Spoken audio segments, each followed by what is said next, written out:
डाटाबाट आइरहेको छु म। अनि मैले फर्स्ट नम्बरमा के लेखेको थिएँ भन्दाखेरि आइसोटॉप्स, सेकेन्ड नम्बरमा आई रोट आइसोबार, थर्ड नम्बरमा मैले के लेखेको थिएँ आइसोटोन्स, फोर्थ नम्बरमा थियो आइसो इलेक्ट्रोनिक स्पेसिस एन्ड लास्टमा थियो आइसोमर्स है। अब तिमीहरूले आइसोटॉप्स र आइसोबारको बारेमा एकदमै पढेका हुन्छौ स्कुल लेभलमा। Beside those remaining 3 terms are a bit new for us. Isotopes भनेको एटमिक नम्बर सेम हुने, बट एटमिक मास डिफरेन्ट हुनेलाई आइसोटॉप्स भनिन्छ हामीले हैन।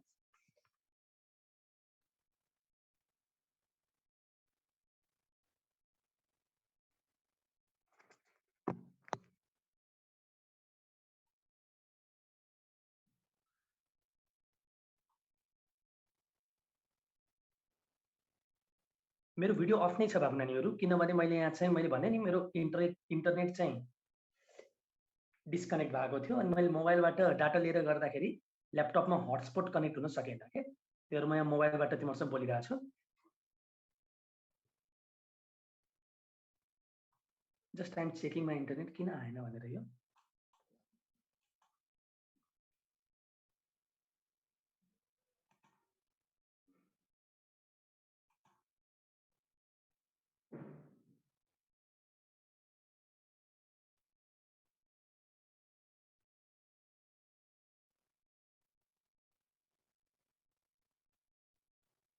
अलराइट, नो इन्टरनेट एसएसए भनिहाल्छ ल, ठिकै छ।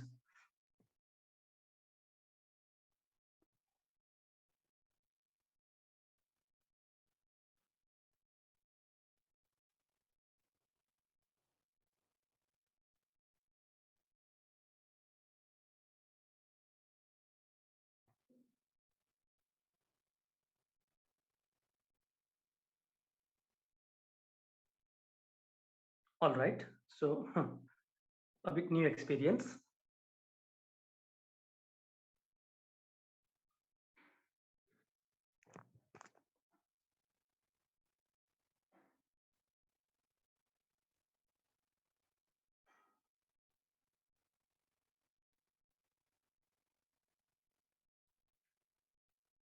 अब तिमीहरूलाई आइसोटॉप्सको बारेमा राम्रोसँगै थाहा छ। आइसोटॉप्स भनेको बाबु नानीहरु same atomic number but different atomic weight भन्ने गरिन्छ। अनि मैले अघि तिमीहरूलाई एउटा क्वेशन राखेको थिएँ, लाइक हाइड्रोजनको कतिवटा आइसोटॉप्स हुन्छ भनेर सरले सोध्नु भएको थियो तिमीहरूलाई।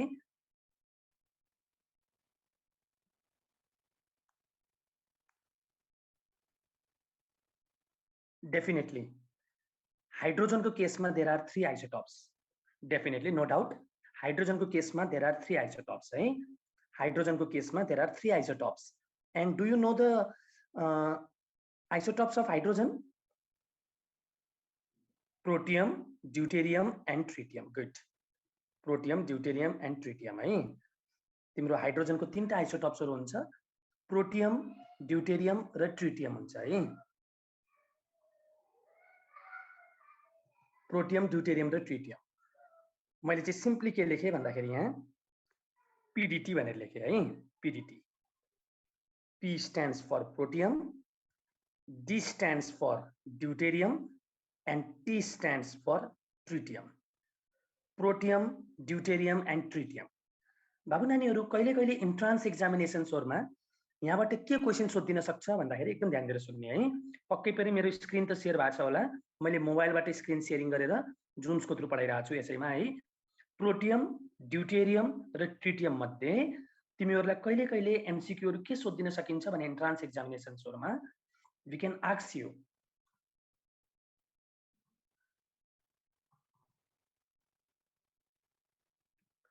ल क्वेशन सुन है, सरको एकदम ध्यान दिएर सुन। म थोरै बिस्तारै नै कुरा गरिरहेको छु तिमीहरुसँग, किनभने म मोबाइलबाट पढाइरहेको छु, तिमीहरुलाई सबै कुरा जानकारी गराएको छु मैले। यदि इन्टरनेट आइहाल्यो भने म यहाँ चाहिँ ल्यापटपबाट थ्रु भिडियो अन गरेर बोर्डमै पढाउँछु। एकछिनलाई जस्ट कप अप गर। प्रोटियम, ड्यूटेरियम र ट्रिटियम मध्ये एमसीक्यू मा बढी सोध्ने क्वेशन के हो भन्छौ भने which is the most abundant isotopes of hydrogen भनेर सोध्छ बाबु नानीहरु. Which is the most abundant isotopes of hydrogen. Abundant भनेको नेचरमा एकदमै म्याक्सिमम कुन आइसोटोप पाइन्छ भनेर सोध्छ. प्रोटियम, ड्युटेरियम र ट्रिटियम मध्ये कुन आइसोटोप चाहिँ नेचरमा सबैभन्दा बढी मात्रामा पाइन्छ, म्याक्सिमम बढी मात्रामा? Do you know the answer about it? कुन आइसोटोप चाहिँ एबेन्डेन्टली पाइन्छ नेचरमा, प्रोटियम, ड्युटेरियम र ट्रिटियम मध्ये? जस्तै, very good, Biplav has mentioned the answer. Very good, Biplav. Yes, definitely, Sumit. I will repeat my question one more time. Yes, कति जनाले answer पनि दिन थालिसकेका छन्. कोही स्टुडेन्ट्सहरुले सर फेरि क्वेशन रिपिट गर्नु न पनि भनिरहेछन्. ठिकै छ, नो प्रब्लम. मैले के क्वेशन सोधे भने बाबु नानीहरु, प्रोटियम, ड्युटेरियम र ट्रिटियम मध्ये कुन आइसोटोप्स चाहिँ नेचरमा बढी मात्रामा अवेलेबल छ? जस्तै तिमीहरुको एटमोस्फियरमा सबभन्दा बढी मात्रामा पाइने ग्यास कुन हो? यु अल नो एटमोस्फियरमा सबैभन्दा मोस्ट एबेन्डेन्ट ग्यास कुन हो? एभ्रीबडी नोज, अराउन्ड 78% पाइन्छ nitrogen. Good good, nitrogen gas हो नि, हैन जानवी? अक्सिजन त सेकेन्ड हाइएस्टमा पर्छ, फर्स्ट हाइएस्टमा कुन पर्छ भन्छौ भने नाइट्रोजन पर्छ नि. त्यस्तै सरले के सोध्नु भएको छ भन्दाखेरि यहाँ तीनवटा आइसोटोप मध्ये नेचरमा कुन आइसोटोप्स बढी मात्रामा पाइन्छ? प्रोटियम, ड्युटेरियम र ट्रिटियम मध्ये your correct answer is definitely. अहिले त मैले सबै स्टुडेन्ट्सहरुको आन्सर चाहिँ करेक्ट नै देखिरहेको छु. Very good. The correct answer is सरले जुन रेड कलरले इन्सर्कल गर्नुभयो नि, protium. Protium is the most abundant isotopes of hydrogen. Around 99% available हुन्छ हो नेचरमा. यो भन्छ हामीले जुन अर्डिनरी हाइड्रोजनको कुरा गर्छौं नि बाबु, त्यो प्रोटियम नै हो के. जस्तै तिमीहरुलाई थाहा छ हेबर्स प्रोसेसको बारेमा. तिमीहरुले क्लास 10 मा हेबर्स प्रोसेस भनेर सुनेका हुन्छौ बाबु नानीहरु. हेबर्स प्रोसेस भनेर तिमीहरुले ग्यास भन्ने च्याप्टरमा पढ्छौ क्लास 10 मा. हेबर्स प्रोसेसबाट के म्यानुफ्याक्चर गरिन्छ? Ammonia gas. एमोनिया ग्यासको म्यानुफ्याक्चर गर्नको लागि नाइट्रोजन र हाइड्रोजनलाई रिएक्ट गराउनु पर्छ. You know the ratio as well है. त्यहाँ जुन हाइड्रोजन युज गरिन्छ नि बाबु, त्यो प्रोटियम हो के. So protium is also called ordinary hydrogen, which is the most abundant isotopes found in nature. ल सुन है, तिमीहरुले प्रोटियमको बारेमा एउटा राम्रो फिचर्स के बुझ्यौ भने यो चाहिँ मोस्ट एबेन्डेन्ट आइसोटोप्स रहेछ भन्ने कुरा सरले भनेको कुरो तिमीहरुले नोट गर्यौ है. त्यस्तै जस्ट एक्सक्युज मी बाबु नानीहरु, 1 मोर मिनेट है.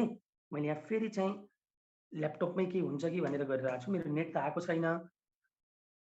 मैले धेरै समय भयो थियो यसरी हटस्पट लिएर पढाउनु परेको थिएन. नेटहरु त्यति इन्टरप्ट भएको थिएन. आज के भयो के. I am also soft. एकछिन है, पख मैले यहाँ हटस्पटको थ्रु ल्यापटपबाटै भए पनि पढाउन पाए सजिलो हुन्थ्यो, टाइप गरेर भए पनि भन्नुभएको छ.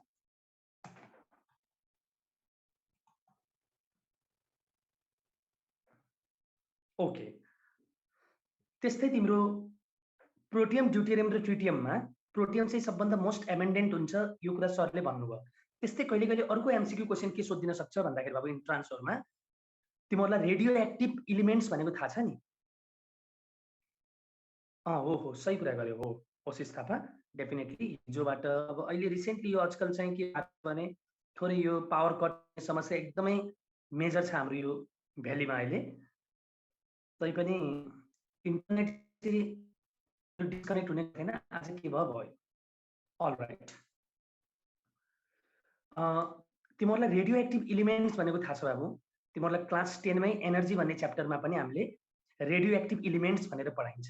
डेफिनेटली रेडियो एक्टिभ सब्स्टेन्सेस भनेर पनि पढ्न सक्छौ तिमीहरुले. जस्तै रेडियो एक्टिभ सब्स्टेन्सेसको नाम सुन्ने बित्तिकै विद्यार्थी बाबु नानीहरुको माइन्डमा धेरै जसो एक्जाम्पल खेल्छ. कसैले युरेनियम भन्छौ, कसैले थोरियम भन्छौ, कसैले प्लुटोनियम भन्छौ. Very good. Yes Sushil, you are correct. Uranium is the best example. हामीहरु सबले सुनेको युरेनियम, रेडियम, थोरियम, प्लुटोनियम यी चाहिँ मेजर रेडियो एक्टिभ एलिमेन्ट्सहरु हुन् है. अब रेडियो एक्टिभ एलिमेन्ट भनेको कस्तो एलिमेन्ट भन्दाखेरि जसले चाहिँ रेडिएसन्सहरु, रेजहरु रिलिज गर्छ. कुनै कुनै रेडियो एक्टिभ एलिमेन्ट्सहरू तिनीहरूले आफै नेचुरली तिनीहरूले के गर्छन्, रेजहरू रिलिज गर्छन्। अल्फा रे, बीटा रे, गामा रे भन्ने हुन्छ, त्यो तिमीहरूले हायर लेभलमा 11-12 मा पढ्छौ। सो रेडियो एक्टिभ एलिमेन्ट्सले के रिलिज गर्छ भन्छौ भने बाबु नानीहरू, रेजहरू रिलिज गर्छ, रेडिएसन्सहरू। Rahul, yes you are correct, francium पनि रेडियो एक्टिभ एलिमेन्ट हो। त्यस्तै अब मेरो क्वेसन के आउँदैछ भने, यो तीनवटा आइसोटोप मध्ये प्रोटियम, ड्यूटेरियम र ट्रिटियम मध्ये कुन आइसोटोप्स चाहिँ रेडियो एक्टिभ नेचरको हुन्छ भनेर सोधिन्छ कहिलेकाहीँ। Which isotopes of hydrogen is radio active in nature? Good, मलाई फर्स्ट आन्सर आइसकेको छ एकजना बाबुबाट यहाँ, अनि मोबाइलबाट हेर्दाखेरि हो, यस डेफिनेटली विप्लवको करेक्ट आन्सर आयो, सम्पदाको आयो, भूमिका सुवेदी नानीको आयो, राजनको आयो, सुमिरनको आयो, गुड, सुशील गौतमको पनि आएको छ, good. So among this 3 isotopes कुन आइसोटोप्सले रेडियो एक्टिभ नेचर देखाउँछ भन्छौ भने the correct answer is tritium. Tritium shows radio active nature. यो चाहिँ नेचरमा बाबु एकदमै प्रेसियस अमाउन्टमा पाइन्छ, एकदमै कम मात्रामा पाइन्छ, इजिली एभाइलेबलै हुँदैन। सो प्रोटियम भनेको मोस्ट एबेन्डेन्ट आइसोटोप्स भयो, ट्रिटियम भनेको तिम्रो रेडियो एक्टिभ नेचर भएको आइसोटोप्स भयो है। यो चाहिँ नेचरमा एकदमै लिस्ट एमाउन्टमा पाइन्छ, एकदमै लिस्ट एमाउन्टमा। ल, प्रोटियमबाट मोस्ट एबेन्डेन्ट भनेर सम्झिने, ट्रिटियममा चाहिँ तिम्रो रेडियो एक्टिभ नेचर भनेर सम्झिने है। अर्को पनि एउटा इम्पोर्टेन्ट फिचर्स म अब तिमीलाई ड्यूटेरियमको बारेमा भनिदिन्छु बाबु नानीहरू। यो ड्यूटेरियम भन्ने जुन आइसोटोप छ नि, ड्यूटेरियम भन्ने, द ड्यूटेरियम भन्ने जुन हाइड्रोजन छ अथवा आइसोटोप छ, यो चाहिँ हेभी हाइड्रोजन भनेर चिनिन्छ, हेभी। कहिले कहिले एमसीक्यूहरुमा which isotopes of hydrogen is also called heavy hydrogen भनेर सोध्यो भने गरुङ्गो हाइड्रोजन, त्यो ड्यूटेरियम हो। प्रोटियम भनेको मोस्ट एबेन्डेन्ट आइसोटोप्स, ड्यूटेरियम भनेको हेभिएस्ट हाइड्रोजन, अनि ट्रिटियम भनेको रेडियो एक्टिभ नेचर भएको हाइड्रोजन। ल सुन है, ट्रिटियम भनेको रेडियो एक्टिभ नेचर भएको हाइड्रोजन हो, ड्यूटेरियम भनेको हेभी हाइड्रोजन भनेर चिनिन्छ, प्रोटियम भनेको most abundant isotopes of hydrogen, जसलाई हामीले अर्डिनरी हाइड्रोजन भन्ने पनि गरिन्छ, अर्डिनरी हाइड्रोजन। आई होप तिमीहरू सबैले मैले भनेको कुराहरू राम्रोसँग बुझिरहेछौ। सरले एउटै कुरालाई कति फ्रिक्वेन्टली रिपिट गरे हुनुहुन्छ। Protium most abundant isotopes, deuterium गरुङ्गो hydrogen, tritium radioactive nature भएको hydrogen. Definitely Srishti, you are correct, you are correct. Srishti त्रिपाठीले मलाई एउटा राम्रो कुरा सोधिन्, सर ड्यूटेरियमबाट हेभी वाटर बनाइन्छ भन्ने कुरा सोधिन् उनले। यस, ड्यूटेरियमलाई हेभी हाइड्रोजन भनिन्छ, त्यसबाट हामीले हेभी वाटरहरू बनाउन सकिन्छ। म त्यता तिमीहरूलाई कनेक्ट गर्दिनँ है।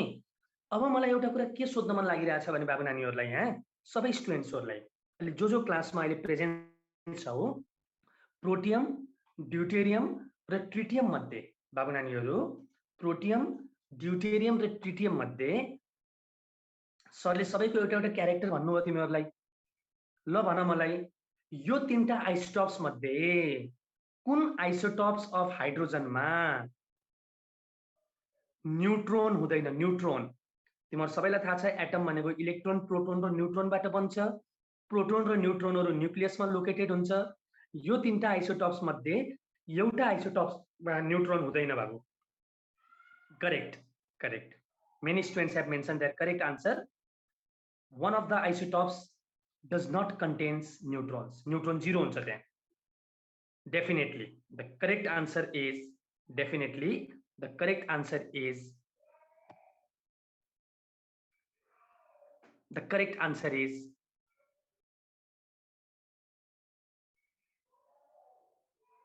protium. Protium does not contain neutron. प्रोटियममा न्यूट्रोन हुँदैन बाबु।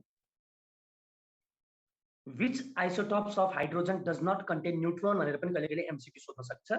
सो अप्सन त तिमीलाई प्रोटियम, ड्यूटेरियम र ट्रिटियमै दिन्छ। So your correct answer is protium. So प्रोटियमको बारेमा दुईटा कुरा जान बाबु आजबाट। Protium is the most abundant isotopes, अनि यसमा न्यूट्रोन हुँदैन, एउटा कुरा यो भयो। ड्यूटेरियम भनेको गरुङ्गो हाइड्रोजन हो, ट्रिटियम भनेको रेडियो एक्टिभ नेचर भएको हाइड्रोजन हो, जुन चाहिँ नेचरमा एकदमै रेयरली पाइन्छ, रेयरली। आइसोटोप्स भन्ने बित्तिकै हाइड्रोजनको एक्जाम्पललाई हामीले कन्सिडर गर्ने प्रोटियम, ड्यूटेरियम एन्ड ट्रिटियम। ल सुन है। अब मैले तिमीहरूलाई अर्को कुरा यसैमा सेयर गर्छु बाबु नानीहरू। इभन दो मैले जुममा यही स्क्रिन सेयर गरेर तिमीहरूलाई थोरै पढाइरहेको छु। आई होप तिमीले राम्रोसँग सुनेका छौ भने सब कुराहरू बुझ्छौ है, सब कुराहरू बुझ्छौ। ल अब सरले अलिकति इम्पोर्टेन्ट कुरा भन्दै हुनुहुन्छ तिमीहरूलाई, एकदम ध्यान दिएर सुन्ने है, एकदमै ध्यान दिएर सुन। मैले के कुरा सेयर गर्न खोजिरहेको छु भन्दाखेरि तिमीहरूसँग, जस्तै तिमीहरूलाई सरले हाइड्रोजनको आइसोटप्सको बारेमा भन्नुभयो नि, त्यस्तै बाबु नानीहरू तिमीहरूले चाहिँ अर्को एलिमेन्ट्सहरूको पनि आइसोटप्सहरूको बारेमा जान्नुपर्छ। अब तिमीहरू कम्तीमा पनि अर्को एलिमेन्ट कसको बारेमा जान्नुपर्छ भन्छौ भने आजबाट रिगार्डिङ दिस एलिमेन्ट। हेर सरले चाहिँ ग्रीन कलरले तिमीहरूको स्क्रिनमा देखिरहेछौ एउटा एलिमेन्ट लेख्नुभयो। यो एलिमेन्टको सिम्बल हामी सबैलाई थाहा छ, Cl, chlorine. Definitely very good है। अब ध्यान दिएर सुन्ने सबैजनाले, please draw your proper attention now है। जस्तै तिमीहरूलाई सरले हाइड्रोजनको 3टा आइसोटप्सको बारेमा कुरा गर्नुभयो नि, त्यस्तै बाबु नानीहरू तिमीहरू अब क्लोरिनको आइसोटप्ससँग पनि अवेर हुनुपर्छ।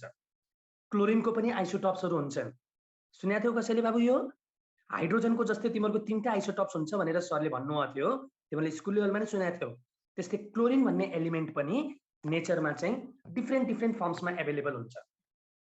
No, yes Manish is telling no, definitely धेरै स्टुडेन्ट्सहरूले भन्ने नो नै हो। अब यो नयाँ कुरा सरले आज सेयर गर्नुभयो तिमीहरूलाई। अमृताले 2 फर्म भनिन्, very good Amrita, very good है। ल कतिजनाले सुन्यौ होला, कतिजनाको लागि यो कुरा नयाँ छ। विनयले पनि एकदम करेक्ट कुरा भन्यौ सरलाई, भेरी गुड। सो बाबु नानीहरू क्लोरिनको पनि आइसोटप्सहरू हुन्छन्। आइसोटप भनेको different firms of same element हो के, एउटै एलिमेन्टको विभिन्न रूपहरू के। जस्तै हाइड्रोजनको रूपहरू प्रोटियम, ड्युटेरियम र ट्रिटियम भनेपछि हाइड्रोजनको ट्रिपल रोल रहेछ भनेर बुझ न। हामीले फिल्म्सहरू हेरिन्छ, कुनै हिरोको डबल रोल, जस्तो फिल्म्सहरूमा डबल रोल, ट्रिपल रोल भने जस्तो हुन्छ नि, त्यस्तै हाइड्रोजनको ट्रिपल रोल हुन्छ के। त्यो भनेको 3टा आइसोटप हुन्छ भन्न खोज्यो। त्यस्तै क्लोरिनको पनि बाबु नानीहरू 2टा फर्म्स हुन्छ बाबु। क्लोरिनको आजबाट 2टा फर्म हुन्छ भन्ने कुरा सबैले जान्न पर्यो बाबु नानीहरू। सबै बाबु नानीहरूले आजको क्लास एटेन्ड गरिसके पछाडि यो कुरा कहिले नबिर्सिने, chlorine has 2 isotopes. Dear students, chlorine has 2 isotopes. एउटा Cl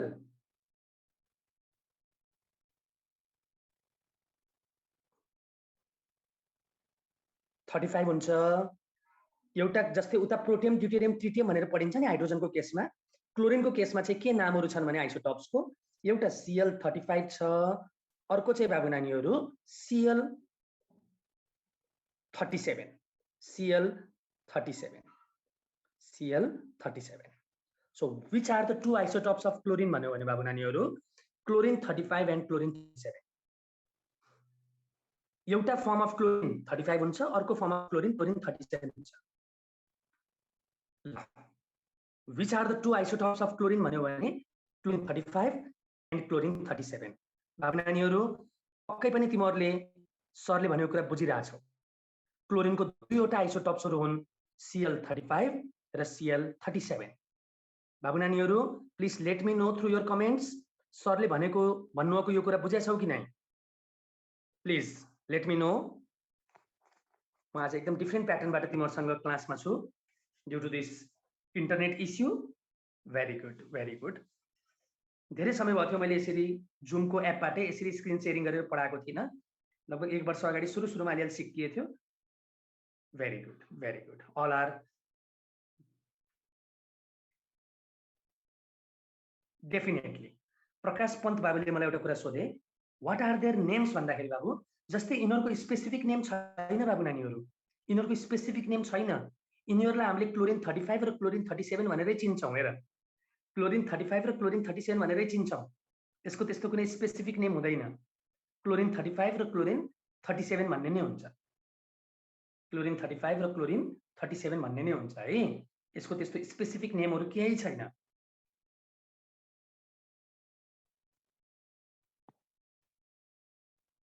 ओके, अब म यिनीहरूको बारेमा अझै एउटा इम्पोर्टेन्ट कुरा जोड्छु तिमीहरूसँग। यो क्लोरिन 35 र क्लोरिन 37 को बारेमा तिमीहरूले अर्को कुरा के जान्नुपर्छ भन्दाखेरि बाबु यो क्लोरिन 35 र क्लोरिन 37 भन्ने जुन क्लोरिनको 2वटा आइसोटप्सहरू हुन्छ नि बाबु, यो दुईटा आइसोटप्स मध्ये एउटा चाहिँ नेचरमा बढी मात्रामा पाइन्छ, एउटा चाहिँ ठिक्कको मात्रामा पाइन्छ है। अब तिमीहरूलाई म तिनीहरूको पर्सेन्टेज कम्पोजिसनको बारेमा पनि थोरै भनिदिन्छु। पर्सेन्टेज कम्पोजिसन भनेको मतलब जस्तै तिमीहरूलाई सरले भन्नुभयो नि प्रोटियम त 99% जति पाइन्छ भन्नुभयो नि, त्यस्तै यो दुईटा आइसोटपमा पनि एउटा आइसोटप म्याक्सिमम अमाउन्टमा पाइन्छ। ल सुन है, अब तिम्रो जुन क्लोरिन 35 भन्ने आइसोटप छ नि बाबु नानीहरू, यो चाहिँ नेचरमा तिम्रो 75% एभाइलेबल छ। 75% कभरेज इज अफ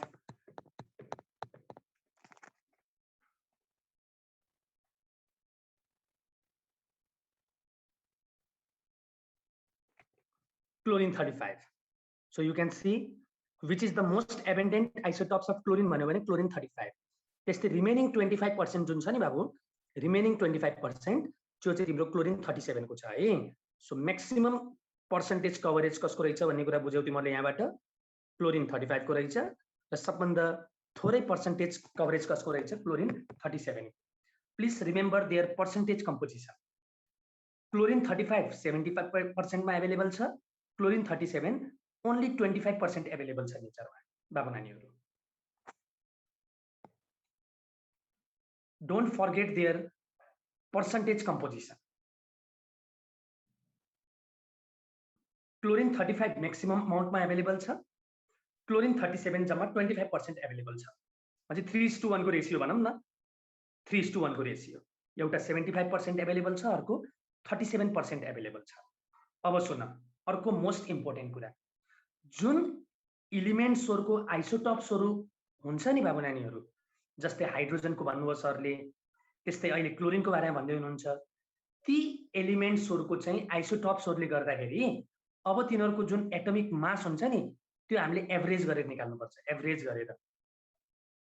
गरेर निकाल्नुपर्छ, किनभने क्लोरिनको त डबल रोल हुँदो रहेछ, क्लोरिन 35 र क्लोरिन 37 भन्ने पाइँदो रहेछ नेचरमा। त्यही भएर अब यसको एटमिक वेट कति भन्दाखेरि एभरेजिङ गरेर निकाल्ने बाबु, एभरेजिङ गरेर।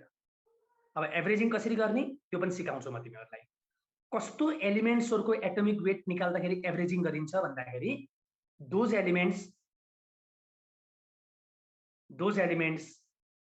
which contains isotopes.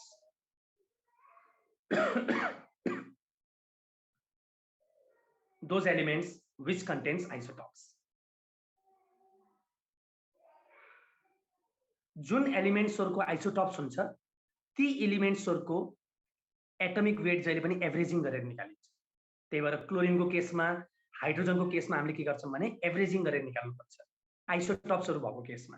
अघि मलाई एकजना बाबुले सोधे, सर यो क्लोरिन 35 र क्लोरिन 37 भनेको के हो भन्दाखेरि, क्लोरिन 35 भनेको बाबु 35 भनेको क्लोरिनको मास नम्बर हो के, 37 भनेको क्लोरिनको मास नम्बर। तिमीलाई याद होला सरले आफ्नो सुरुको पिरियडमा मास नम्बर भन्ने टपिक पढाउनु थियो। नम्बर अफ प्रोटोन र नम्बर अफ न्यूट्रोन जोड्यो भने नि बाबु मास नम्बर आउने गर्छ के, मास नम्बर। प्रोटोन र न्यूट्रोनलाई जोड्यो भने मास नम्बर आउने गर्छ। त्यही भएर क्लोरिनको केसमा जुन यो दुईटा आइसोटप्सहरु हुन्छ नि 35 र 37, अब तिनीहरूको चाहिँ हामीले एटमिक वेट एभरेजिङ गरेर निकालिन्छ। अब एभरेजिङ गरेर निकाल्दाखेरि कति हुन्छ हेर है, एकदमै ध्यान दिएर हेर। नो, मास नम्बर र एटमिक मास डिफरेन्ट हो बाबु राहुल, मास नम्बर र एटमिक मास डिफरेन्ट हो है। ल पक्का मेरोमा बल्ल इन्टरनेट आएछ, म अब चाहिँ तिमीहरुसँग त्यो ल्यापटपको थ्रु कनेक्ट हुन्छु है। प्लिज जस्ट वेट है। म चाहिँ 2847728478 गरे म भर्खरै आयो नेट। हेर त आधी घण्टा भन्दा बढी भयो आज मेरो नेट। ल आज सरले तिमीहरुसँग थोरै आइसोटप्सको बारेमा धेरै डिस्कसन गर्नुभएको छ बाबु।